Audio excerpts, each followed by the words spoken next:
Soundstripe. Welcome to our podcast, When Life Gives You Lemons. I'm Kevin. And I'm Palmy. We consider ourselves disability advocates and intend to spotlight some disability issues and things we find interesting that we frequently encounter when we're out and about. Also, some history on disability that we find interesting. Welcome back, everybody. This is Kevin. Welcome, Palmy. Hey, Kevin. And today we're just basically talking about the interview and going a little bit more deeper about cancer and cancer treatment. Correct? Yeah, that's what we're doing. Okay. We had a nice visit with Ruth and Burl both. She's looking so much better than when we were there last time. Yeah, I think she's feeling better. Yeah, she said she was. One thing that she brought out during the interview is that she has a team of oncologists and oncology-related specialists that talk to her primary care physician and decide what course of treatment is better for her. And once her primary care physician is very good at explaining things the way she understands, so the doctors can all talk doctor speak, then he'll kind of break it down for her and explain what's going on. And she really appreciates that sort of contact with her medical team. Yeah, she really trusts her team. She really likes her primary care physician, who she's seen for a number of years. She has not had a chance to spend years and years meeting her oncology. In fact, I think this is her second one. She had one and he moved away or retired, and then the new one came on. And he took it over after this one left. So, but she's actually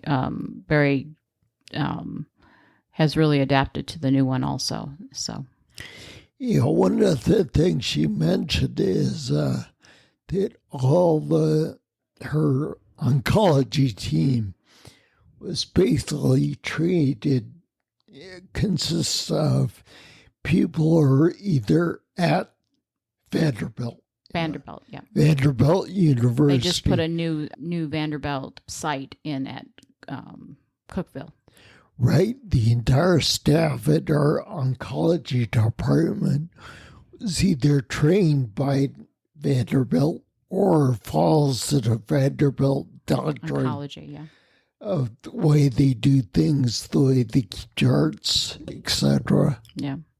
They're right on it. I've gone to, I think, 2 treatments with her, and they're right on it. They are very attentive. They know her. It's, you feel welcome when you walk in.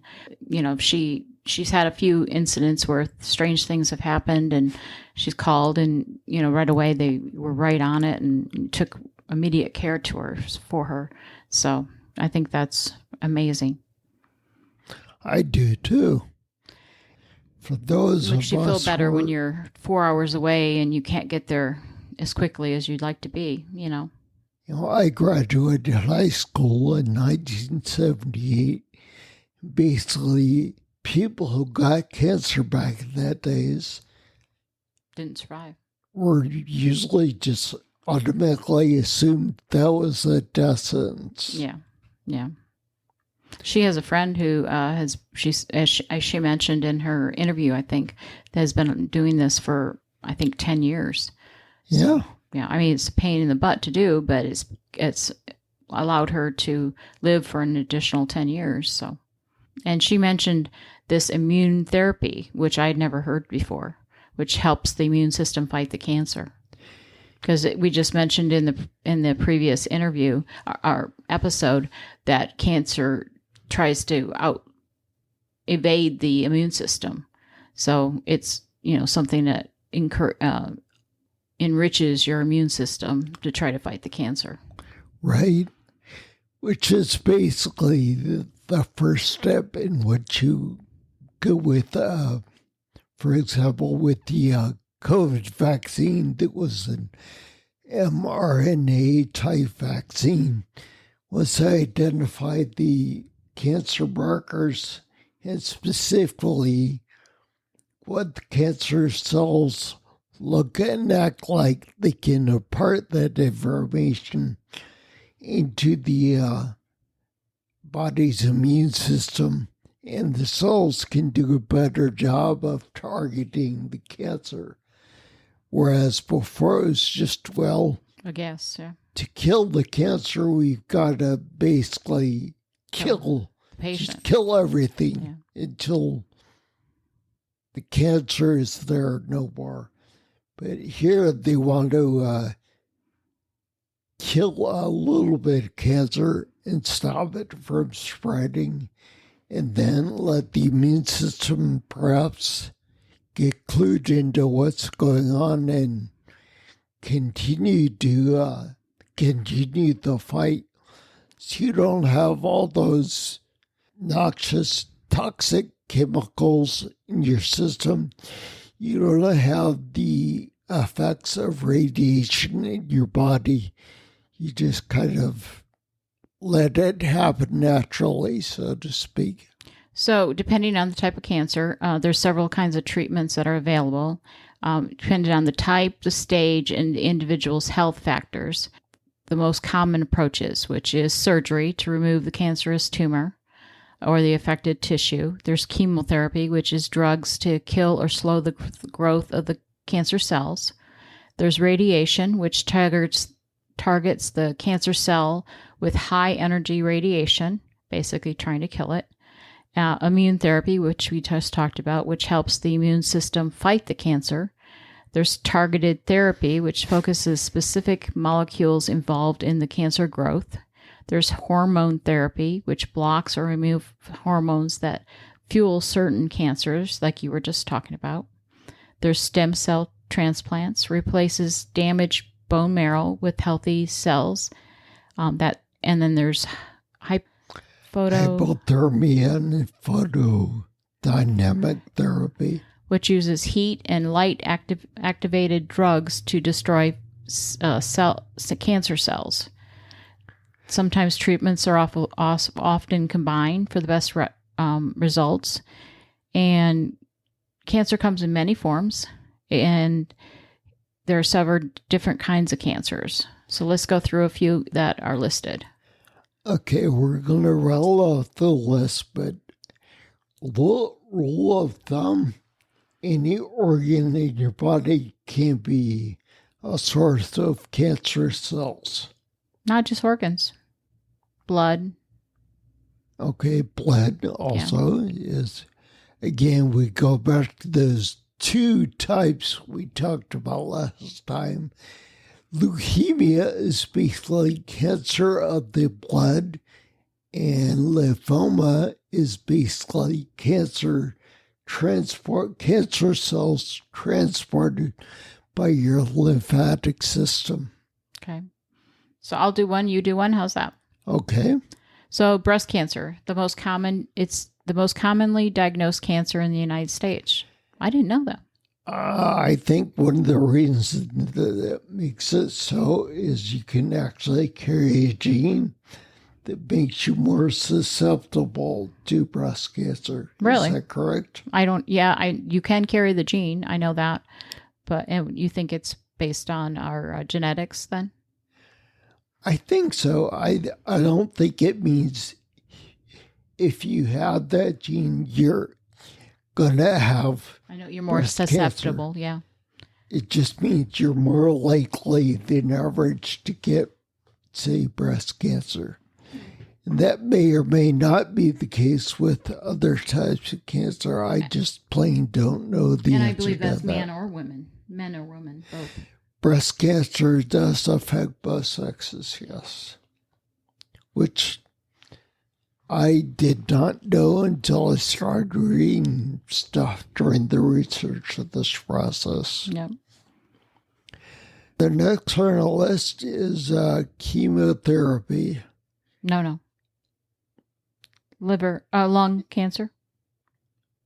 Okay, I'm looking at the wrong spot, obviously. Lung cancer, which is a leading cause of cancer-related deaths. One of the reasons that is way up there is previous generations have spent so many years smoking, which is a leading contributor to lung cancer. Right. And, which we didn't know for a long time. Other breathing diseases like COPD, emphysema, and such. Yeah. Prostate cancer is common among men. It's often slow growing, and it wasn't tested for a long time. Do women even have prostates? No. So that's why it's uniquely related to men. Right. Okay. Gotcha. Okay. Colorectal cancer, I imagine that can be either sex. Right.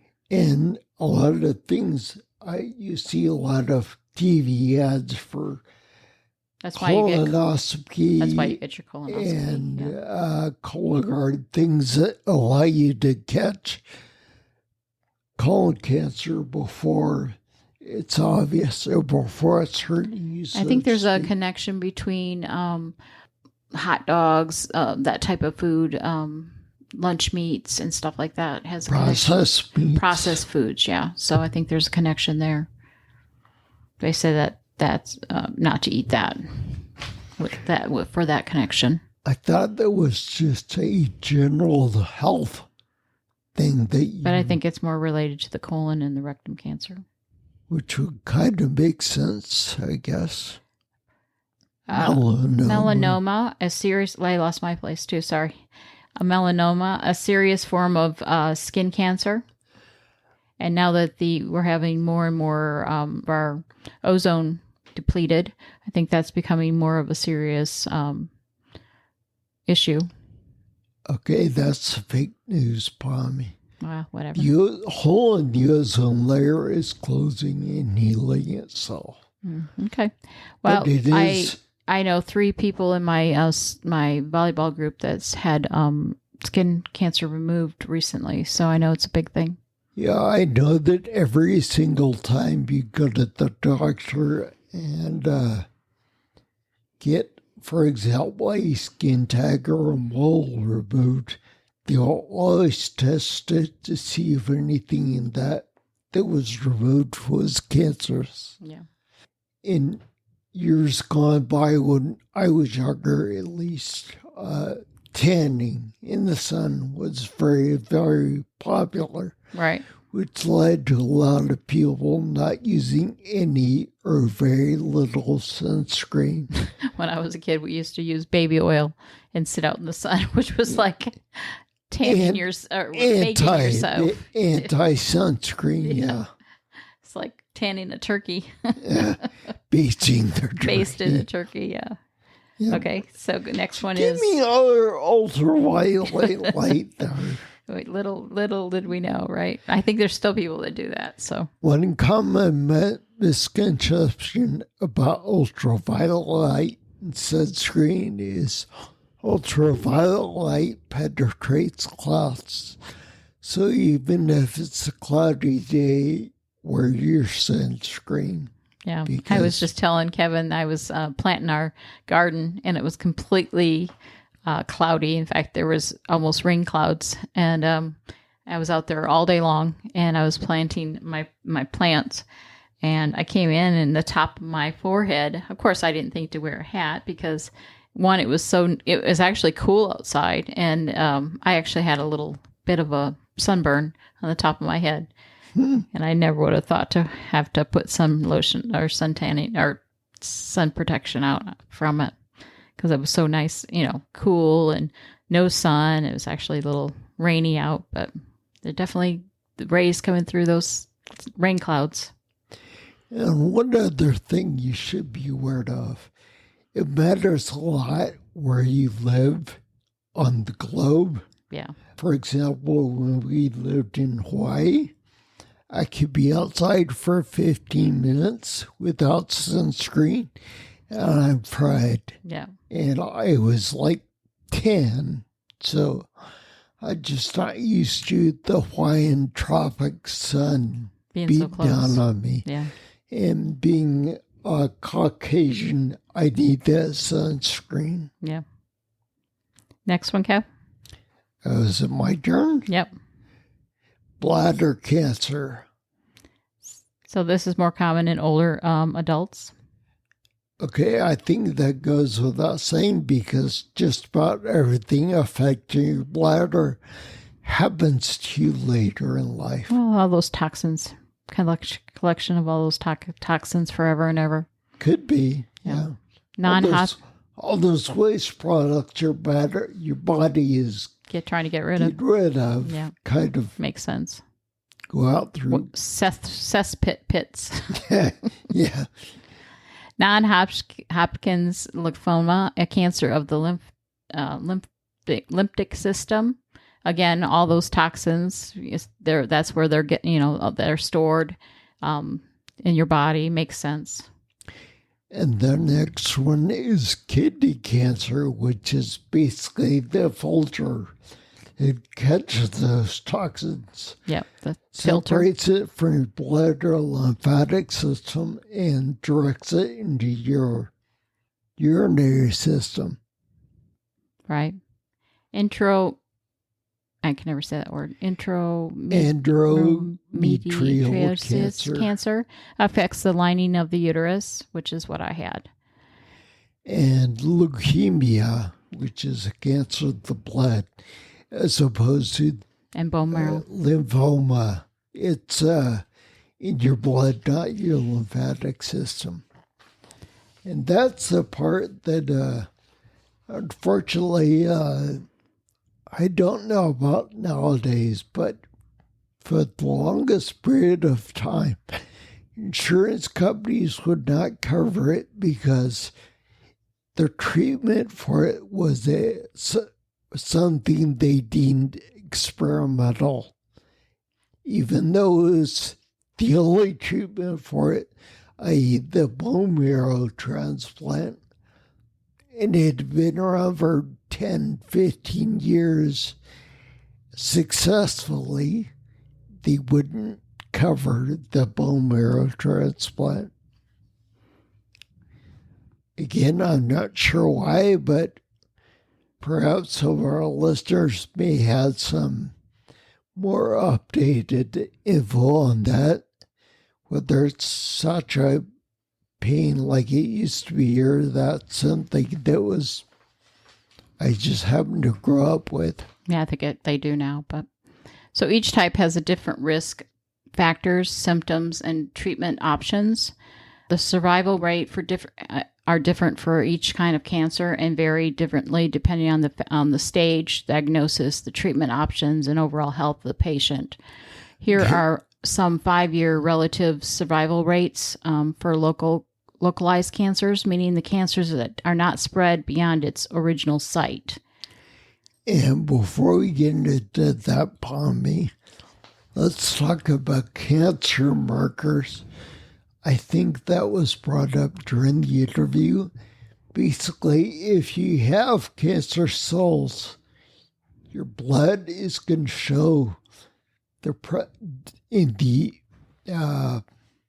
white blood cells, basically cancer markers, and they can scan your blood. Again, this is nowadays. I don't think this was like way back when we were first learning about cancer, but they basically do a sample of your blood and they can tell whether or not you have cancer markers, i.e. cancer somewhere, perhaps, or they're not looking at.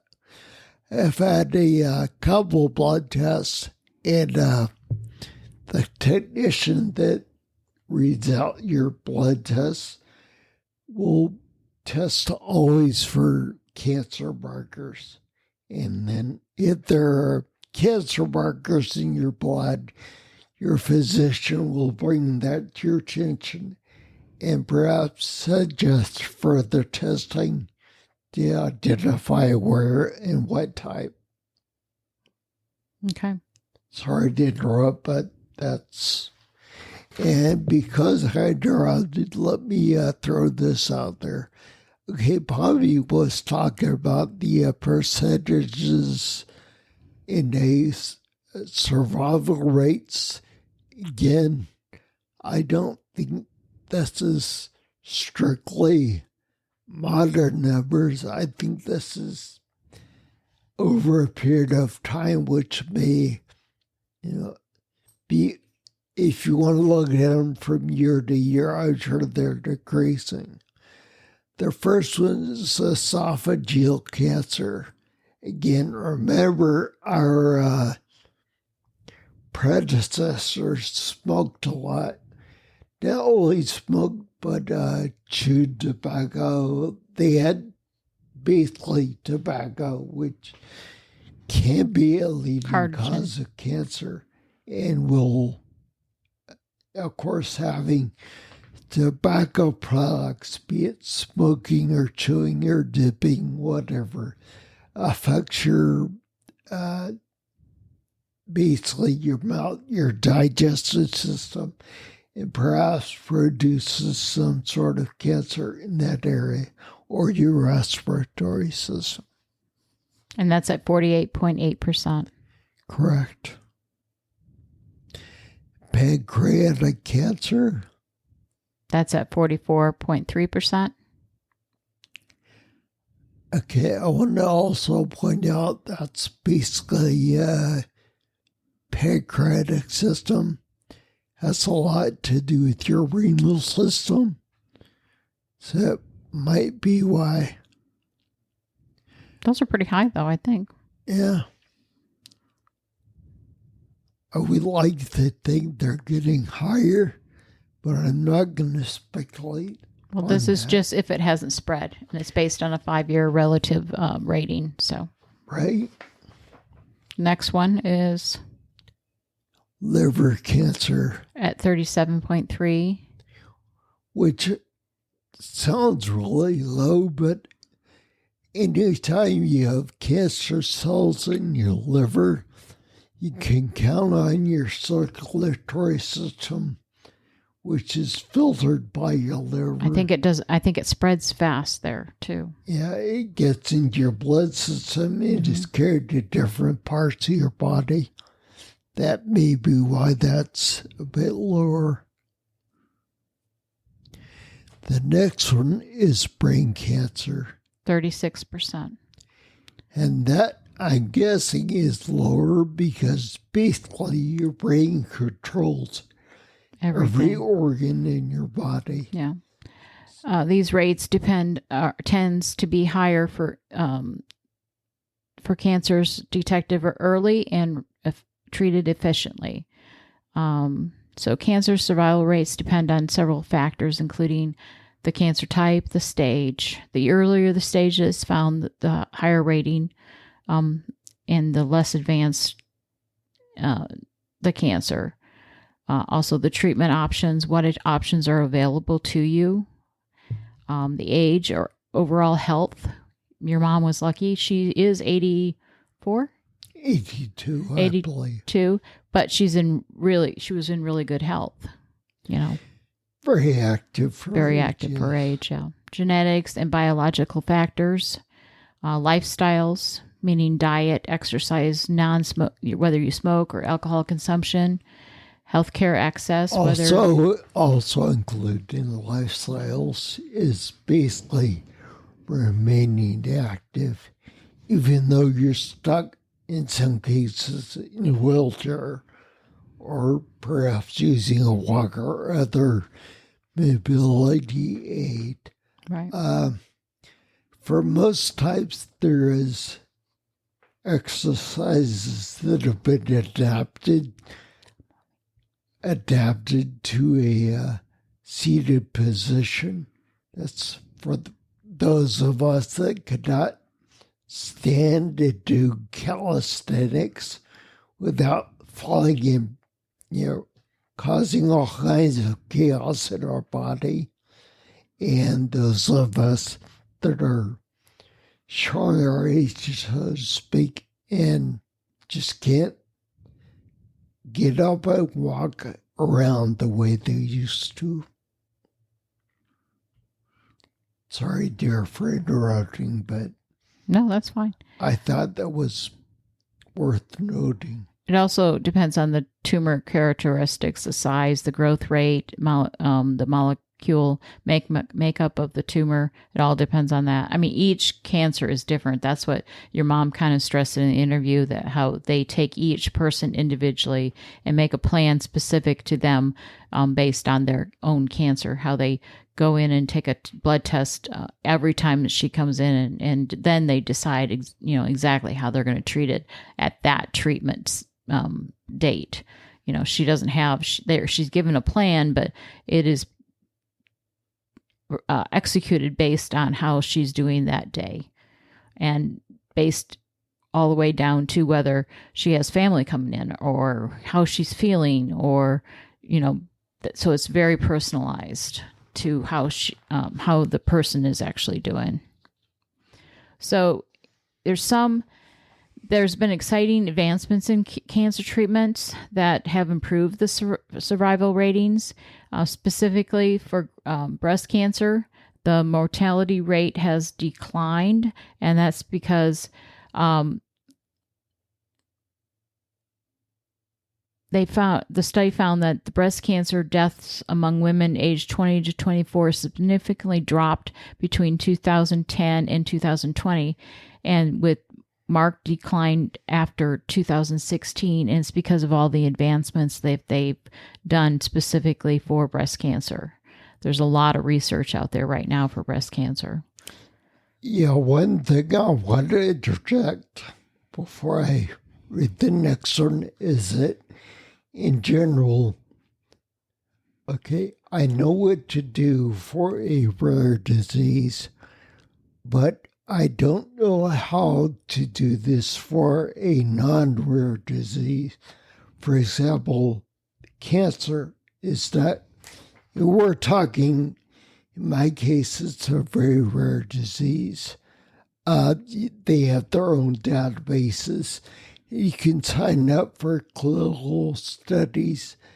During the research for this project, one of the things that's very important for cancer researchers is that they have patients that are continuing to sign up for clinical studies. Now, in my case, a lot of these are just filling out a survey or talking to a clinician at a certain university. Some of them actually have you go to that university that's conducting the study. All that stuff, it's very upfront and clear. I don't know how you go about it. I suggest you check into cancer-related support groups, etc. Yeah, makes sense. There's a lot of them out there. A lot of local stuff too. So we're at the genetic tools for pancreatic cancer. Yeah. Okay, again, researchers in Japan have developed a predictive model that combines tumor marker readings. Those are the markers I talked about earlier. In the blood. Yeah, in your blood, with genetic information to better determine if you have genetic factors that contribute to that sort of cancer. No, to determine which patients would benefit from surgery. Right? That's because, as with cancers, basically, as probably talked about earlier, the treatment options often involve surgery. And surgeons, as a general rule, err on the side of caution.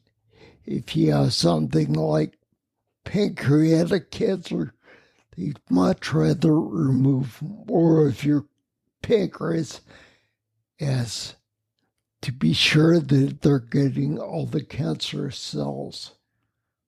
you can't live without a pancreas, but depending on how much it basically is going to affect how your lifestyle is affected by that surgery. Right. Advancements in lung cancer treatments have targeted therapies and autoimmunes with significant improved survival ratings for non-small cell lung cancer, and with new antibody drugs in conjunction with has showed promising results. Okay, when you hear this one, it's called CAR T cell therapy. It's innovative. I hate when they use words to say new or experimental or innovative, because that just means to me you're probably going to have problems with insurance covering it. But again, people who have had experience dealing with some of these therapies, be sure you give us a lowdown on how it works nowadays, because that might just be something that's ingrained to be with having problems with bone marrow transplants and such. But anyway, this treatment modifies a patient's immune cells to attack cancer cells, leading to a higher remission rate for certain types of lymphoma and leukemia. These breakthroughs are helping patients live longer and improving their quality of life. So now that we've scared the living crap out of everybody. To put it mildly, yes. So what do we do to try to keep cancer away? So these are some suggestions that this website had to try to keep cancer at bay. There's nothing you can do outright, because there's a lot of pseudoscience goes around. Well, there's a lot of environmental issues that we can't control that are not within our... Well, not only that, if you remember, they'll go back and forth on certain issues, like, does fast food contribute to cancer? Yeah. Well, there's certain things we do know that contribute to cancer, like smoking. Don't smoke, don't chew, don't... what is the other stuff? Choose... Again, your diet, processed foods. Eat a healthy diet. Focus on fruits, vegetables, whole grains, lean proteins, while eliminating processed foods and red meats. Stay physically active. A regular exercise program to maintain healthy weights and lower the risk of several types of cancer. Protect yourself from the sun. Use sunscreen. Wear protective clothing. Avoid excessive sun exposure to reduce the risk of skin cancer. Limit your alcohol consumption. Excess alcohol intake increases the risk of cancers such as breast, liver, colon. Get vaccinations. Vaccinations for HPV and hepatitis B can prevent cancers caused by viruses. Regular screenings. Early detection through screenings like mammograms, colonoscopies, Pap tests can catch cancer in its earliest stages. Manage stress and sleep well. Chronic stress and poor sleep can weaken the immune system and make the body more vulnerable. These are just things that you're supposed to do normally. Nothing in excess. I think we've heard these same things for every part of staying healthy.